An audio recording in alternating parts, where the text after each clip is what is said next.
Right. Hello, Year 10. So this is just a short introduction to the work you're going to be doing today on why the Russian Revolution led to distrust and tension with the West. Okay, so we're carrying on with our beginning of our new course, looking at the origins of the Cold War. Last lesson, you guys looked at the ideological differences between communism and capitalism, so how the ideas were different and why that led capitalism in America and communism in the Soviet Union to come into tension. Okay, now before I get you started with this, guys, I'm going to put up 10 quick questions based on that stuff from ideological differences yesterday. I would like you with a piece of scrap paper or the back of your exercise book just to try and answer these. Just with not full sentence answers, just very short ones, okay? So I'm going to put 10 questions up, and I'm just going to talk you through the answers. So, 10 questions here, 1 to 10. So on a piece of scrap paper at the back of your books, please just pause the video here and answer these 10 questions. I'll give you a few seconds.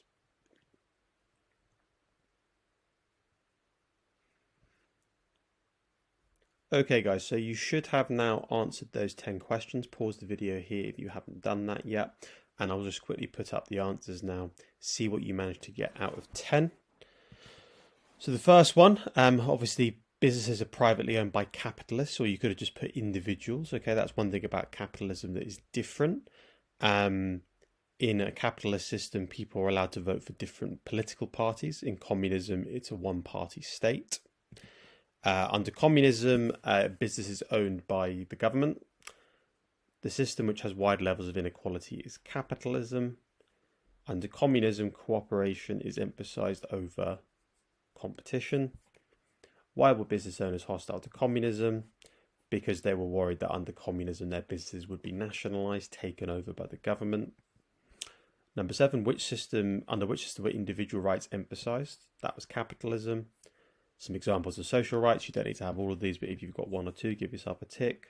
Healthcare, education, right to a job, housing. What did communists argue was needed to bring about communism? They said armed revolution. A few of you might not have gotten that, that's fine. And then finally, what was Russia's name when it was communist? We saw it was the Soviet Union or the USSR. Remember we said that Russia was the single biggest part of the USSR, but there were other countries that went into it which are now independent, like Ukraine and Belarus. So that's why it's incorrect to talk about Russia and the Soviet Union being the same thing. Okay, guys, so you can pause it here if you need to quickly check those answers again. Hopefully you got 6 or 7 out of 10. That probably means it's sticking. Just make sure you get those right in the future.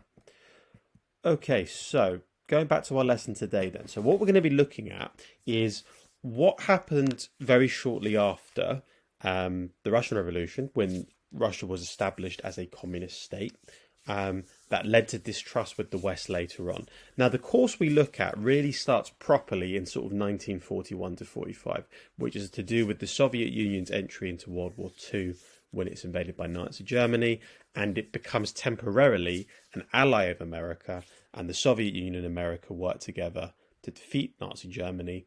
The Cold War is normally dated as beginning in 1945, which was when the war finished and the Soviets and the Americans no longer had a common enemy to unite them. Okay, but what we're going to be looking at today is that actually the roots of the Cold War really go back to the founding of Russia as a communist state in 1917. So the stuff we're looking at today isn't directly in the course, but if you understand it, it's going to make the course make a lot more sense. Okay, just to mention as well, guys, there's a knowledge organizer here which I've put in files. Okay, which is what you need for these first 2 lessons. I would really strongly recommend, just if you've got a printer, great, print it out, but if not, just having a read over it. You've got all the key terms, key dates, and this diagram is very useful on the differences between communism and capitalism, but this first knowledge organizer is very, very useful to go over. Okay, so let's get started then. Okay, so all I'm going to quickly do now is talk you through some of the information, guys, which will appear on your worksheets that you're going to do. You might find it useful to take some brief notes while I'm talking, so please make sure you've got a piece of lined paper or your exercise book. Make sure you've got that title down. You might find it useful to take some notes while I'm talking, but the information will be on the worksheet you're going to be answering questions from. But if you're a good student, you'll probably find taking notes while I'm talking is useful as well. Remember, because this is a video, you can also pause it. So remember, talking too quickly, or you want to just pause and write down an idea while you think about it, pause the video and take your notes. That's one thing that's nicer about working remotely than working in class. You can pause and go back over things that I've said and take your own notes. So we're going to be looking then at the beginning of the Russian Revolution, first of all. Okay, first key date, you really need to know this one, is the Russian Revolution in 1917, okay? Now remember, a revolution is a massive change in the government that's really quick and rapid, okay? So evolution is about gradual change, revolution is about rapid, deep, major change in society, okay? And in 1917, Russia underwent one of the most important revolutions in world history, and the Russian Revolution brought the first ever communist government to power, led by this guy, Vladimir Lenin. You might want to think of him as being like the George Washington of the Soviet Union. He is the founding father of the Soviet Union, the leader of the Bolshevik Party, who took power in 1917, and the key leader that took power. Now, in the Russian Revolution, Russia had previously led by a monarch, a king, an emperor with absolute power, called the Tsar. So Tsar Nicholas II was the last Tsar of Russia. In 1917, the government had become incredibly unpopular, mostly because Russia had entered World War I on the side of Britain and France to fight Germany and Austria, and the war had gone incredibly badly. Millions of Russians had died. There were major problems with food shortages in the cities and economic disaster. And one of the reasons why Lenin and the communists were able to come to power is they said that if they took power, they would be able to end the war and bring about bread, peace and land for the peasants, okay? So in 1917, the Bolsheviks, the communists, seized power and established the first communist government in world history. It's a major turning point in world history, the Russian Revolution. Now, the very first acts of the new Russian communist government sent shockwaves around the world, okay? Now, the first thing that they did was withdraw Russia from World War I, okay? Now, like I just mentioned before, the major powers in the First World War were Germany, Austria-Hungary, and then also the Ottoman Empire, the Turkish Empire down here.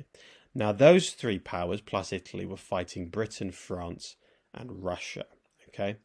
Now, when the Bolsheviks came to power, the first thing they did was they took Russia out of the war.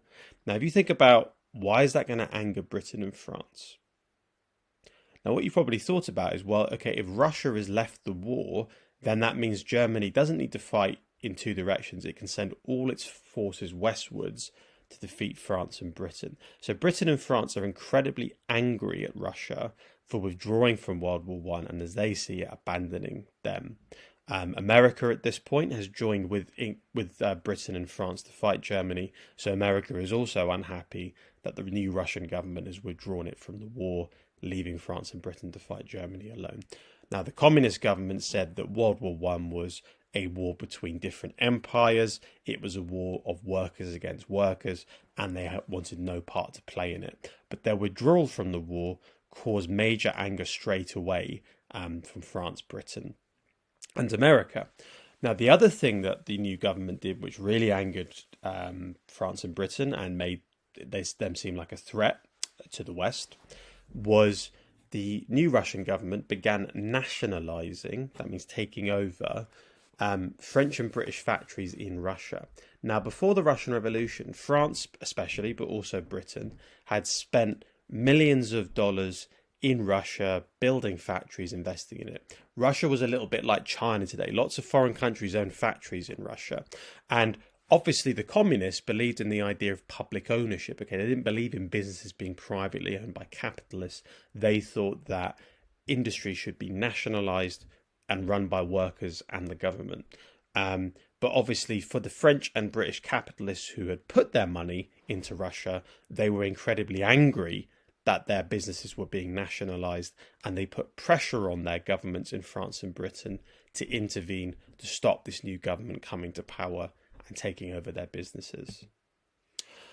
So, because the new communist government was seen as a major threat by the big capitalist powers, France, Britain, and the USA, they intervened in the Russian Civil War. Now, remember, when the Russian Revolution happened in 1917, not everyone in Russia supported the new communist government. Some of them wanted to keep the old regime in power and didn't like the idea of communism in Russia. So there was then a civil war in Russia between the Reds, those people who supported the communists, and the Whites, those who supported the Tsar and the old way of doing things in Russia. So there was a civil war between those two sides, just like we have in Syria today, okay? A major civil war between supporters of the new government and enemies of the government. And what Britain, France, and the USA decided to do is to intervene in the Russian civil war on the side of the whites against the reds, against the communists, okay? So very early on, they start sending weapons and money to support the whites in the civil war, but they eventually go so far as to send soldiers, okay? So France and Britain send their own soldiers to fight in the Soviet Union against the new Russian government. That is a huge deal because later on, the communist leaders remember this. They remember, right, when we had our communist revolution, when you had the chance, you tried to crush our government before we even had a chance to get going. So that means later on, when Britain and America want the Soviets to become their allies against the rising threat of Nazi Germany, the communists are understandably very suspicious because they remember what happened when their communist state was founded. Stalin, who actually became the leader of the Soviet Union later on, he was actually part of the Bolshevik communist forces which tried to fight back the British at Archangel. So Stalin had a strong memory of the role of the USA, Britain and France trying to crush the communist government when it first came about. And the Bolsheviks made a lot of propaganda saying that the whites and their generals were really just puppets of foreign powers. So you can see here, these are the leading white generals, Denikin and Kolochai. And you can see over here who is on the end of their leash, right? You can see France, Britain, and America are the ones who are basically supplying them. So the Soviets, the new communist government, made a lot of propaganda saying, well, Russia, Britain, and the USA are interfering to try and overthrow our new people's government, and it caused a lot of bitter tension between the sides.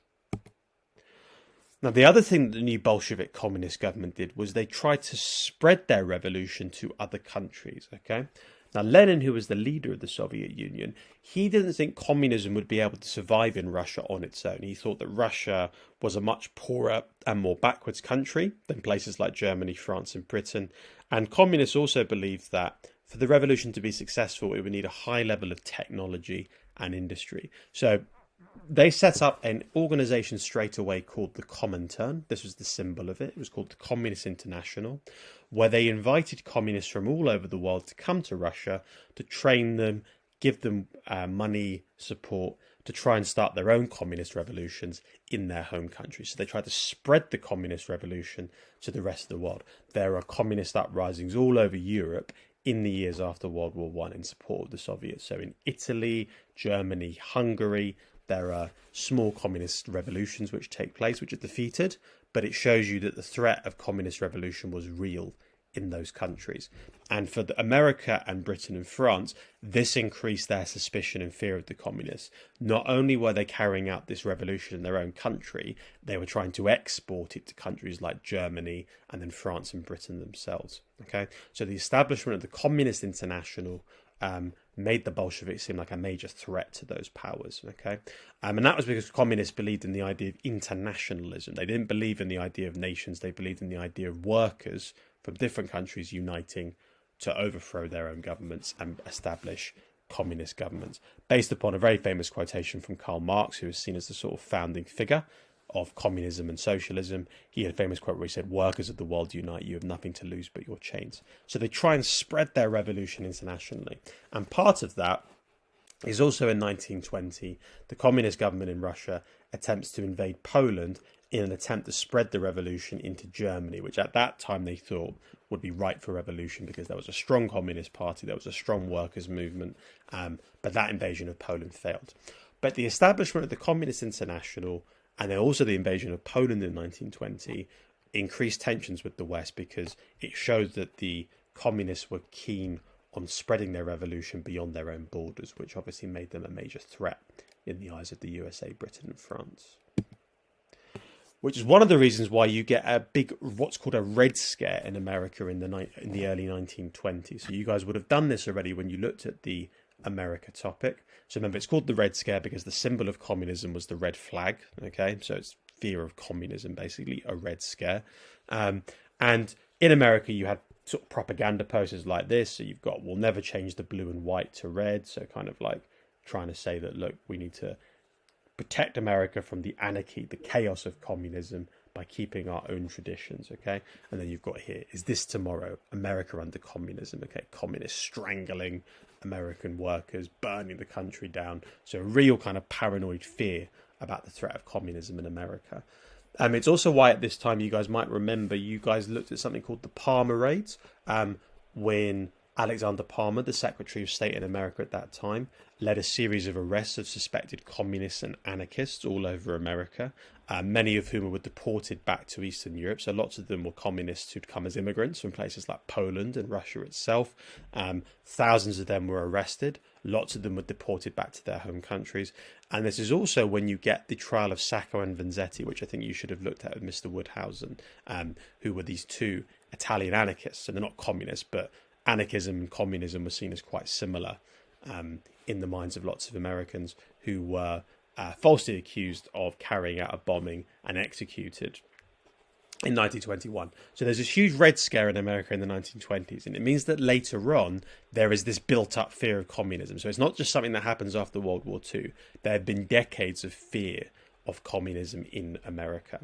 And it's also why the USA then blocks in 1921 the Soviet Union joining the new organization which has been set up called the League of Nations. Now, the League of Nations is kind of similar to the United Nations today. It was set up after World War One, and the idea was it would be used to prevent another world war happening in the future.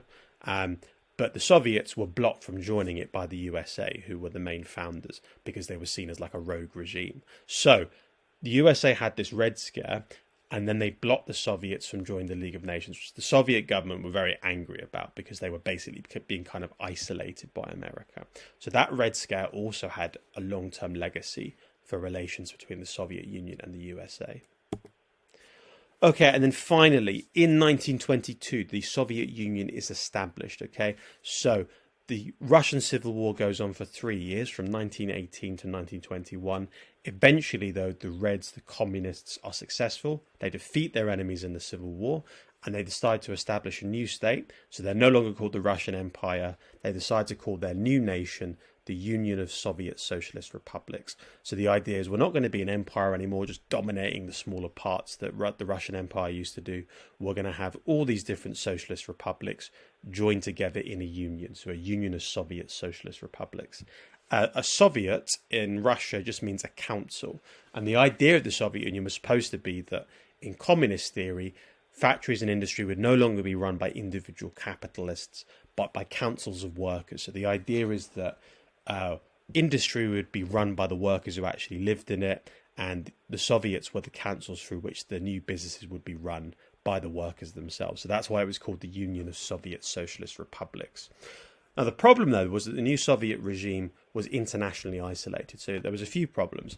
One, as we've seen already, they were blocked from joining the League of Nations. So they were seen as a bit of a kind of outcast rogue country by a lot of the rest of the world, which was obviously mostly capitalist.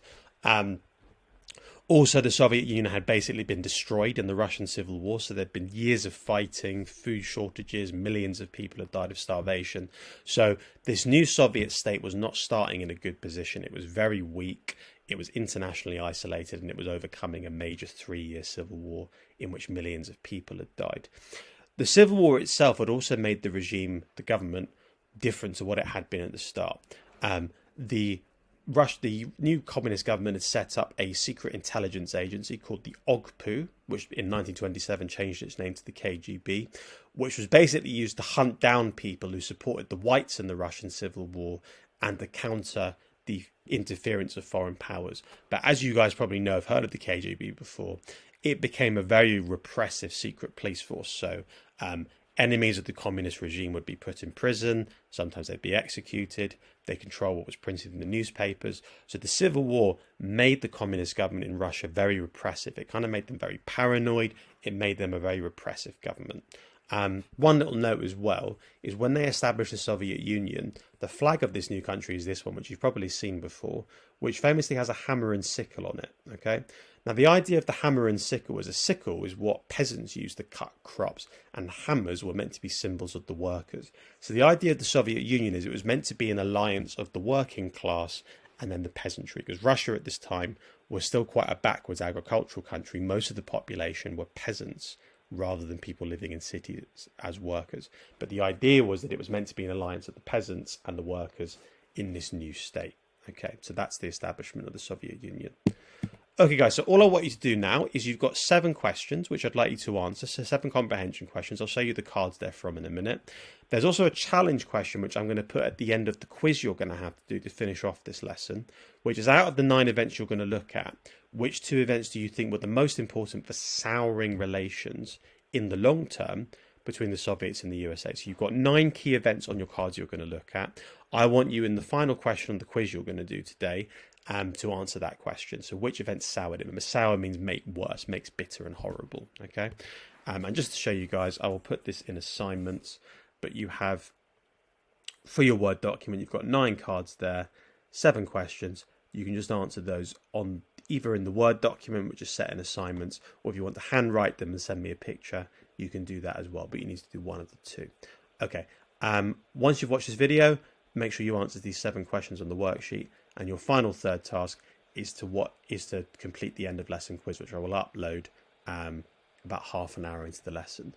Oh, one other thing as well, guys, I've also uploaded a very short clip, which is just a 3 or 4 minute video looking at the impact of the intervention of the USA and Britain in the Russian Civil War. Watch that after this video. It will give you a really good just kind of overview of the impact of the Russian Revolution on relations between the USA and the Soviet Union. Okay, guys, have a good lesson, and as ever, reply underneath the lesson instructions if you've got any questions about the work.